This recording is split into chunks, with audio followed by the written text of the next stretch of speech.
our dams remain perilously low. You will have seen the report issued by the town clerk this past weekend, which indicates that despite those rains, our dams are still only sitting at 37%. If you compare that percentage to the percentage which pertained on exactly the same day last year, at the end of January, that percentage was 43%. In other words, we're still 6% down on what we were last year. And that means that if we do not have rains in February and March and April, we are going to be in a worse off situation this coming year than we even were last year. That is an unpalatable truth, but is something that we have to grasp.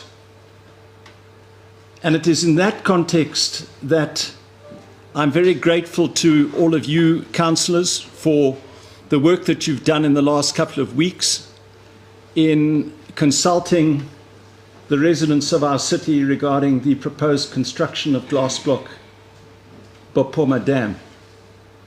This will be debated fully in this meeting, so I don't want to preempt that, other than to say that I'm grateful that in all but I think 3 wards, an overwhelming majority of residents and certainly wards are backing that.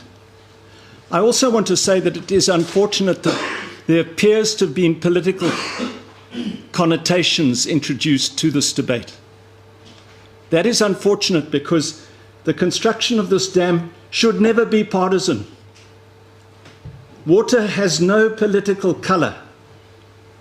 Every citizen of our city needs water.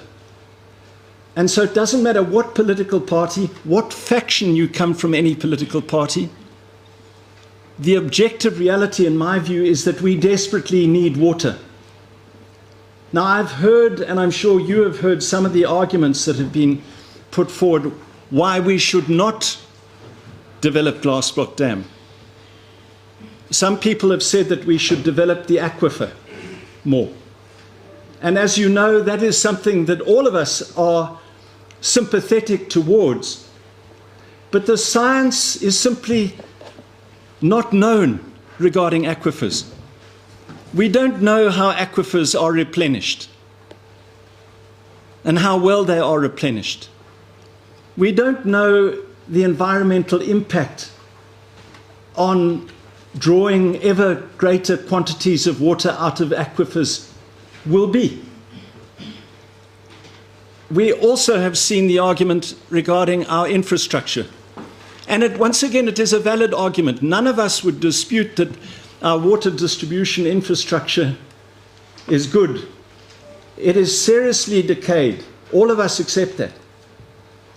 But the reality is that it is going to take hundreds of millions of dollars to completely rehabilitate our water distribution network in our city. Money that we don't have as a council. And the beauty of this program is that council funds will not be used to construct the dam. So what I'm trying to convey, and we will debate this fully, is that some of the arguments raised by residents in these meetings in objecting are valid. We don't dispute them. But in the absence of viable alternatives, we need to seriously consider what is before us, and we will debate that in the course of this meeting.